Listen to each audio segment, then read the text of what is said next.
Hi, are you facing this error while you are printing the document? Don't worry, I got an easy fix for you. First click on this arrow and go to your printer and then right click on the document and cancel it and select yes and then close the window. After it, click the Windows button and type services and find the print spooler.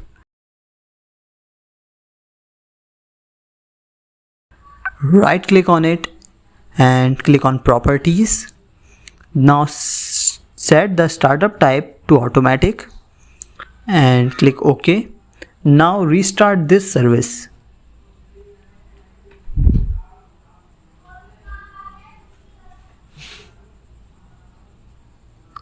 Now you need to restart your system.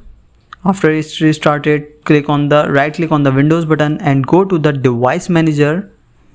Now find the print queues, open it and right click on your printer and update the driver.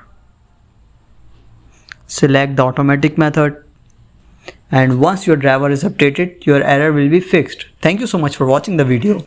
I hope this video helped you. Click the like button and subscribe.